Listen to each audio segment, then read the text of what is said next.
এদেরকে যারা হেল্প করবে, সাহায্য করবে, তাদেরকে কি বাইরে থেকে তারা জান্নাতে যায় বলে মনে হয়?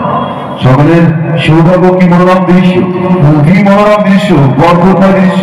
দেখতে থাকুন, উপভোগ করতে থাকুন, মন থেকে একটু দোয়া করুন, আল্লাহ এই মনোরম দৃশ্য যেন দেখতে দেখতে এদের মতো আমরা যেন হয়ে খাঁটি ইমানকে মন্ত্র পাই। আখিরাতে এদের সাথে আল্লাহ একটু পরিচয় করিয়ে দিও।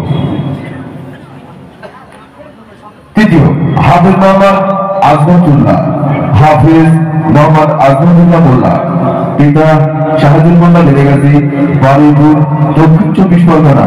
সকলের মঞ্চস্থ উপস্থিত, সকলের উপস্থিতিতে সকলের হাত দিয়ে আমার বাকি প্রদান করা হচ্ছে। নারে তাকবীর, নারে তাকবীর। সিলসিলা কুরবান শরীফ জিন্দাবাদ। ওয়াহিদা রহমানিয়া ঐতিহ্যবাহী সিলসিলা ওয়াহিদা রহমানিয়া হিন্দুল মাদ্রাসা দাতারগঞ্জ শ্রোতাবিন্দু ওলামায়ে কেরাম, নারে তাকবীর। মাশাআল্লাহ, বহু বরকতময় সুন্দর দৃশ্য। এদের জন্য একটু আন্তরিক দোয়া করবে। মুহাম্মদ সাল্লাল্লাহু আলাইহি ওয়াসাল্লাম এদের ব্যাপারে যে সুসংবাদ দিয়েছেন, কিয়ামতে যেন আমরা আশা করি আমরা যেন তাদের কাছ থেকে সেই গুড নিউজটা যেন কিয়ামতে আদায় করে নিতে পারি। আমরা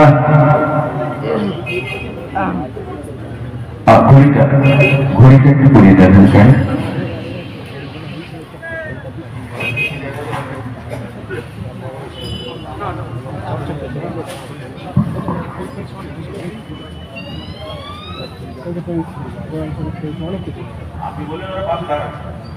ঠিক আছে, আমাদের বিদায় দিতে চায় না এবং তবুও বিদায় দিতে হয়।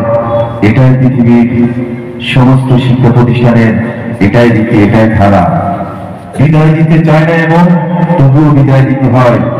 এই বিদায়টা যেন পরকালের কাজে আসে, তাই সেই বিদায়, ছাত্রদের বিদায় স্মরণী, সেই বিদায়কে স্মৃতিবদ্ধ ভাষণ করার জন্য তাদের বিদায়কে বিরহ যন্ত্রণা কি ব্যথা, সেই বিরহ এবং ব্যথাময় বিরহ জ্বালা যন্ত্রণা দিয়ে সাজানো একটি গজল আমাদের কবি সম্রাট হাফেজ মোল্লা হোসেন সাহেব উনি বলবেন।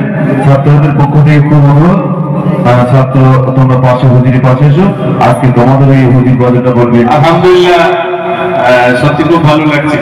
10টা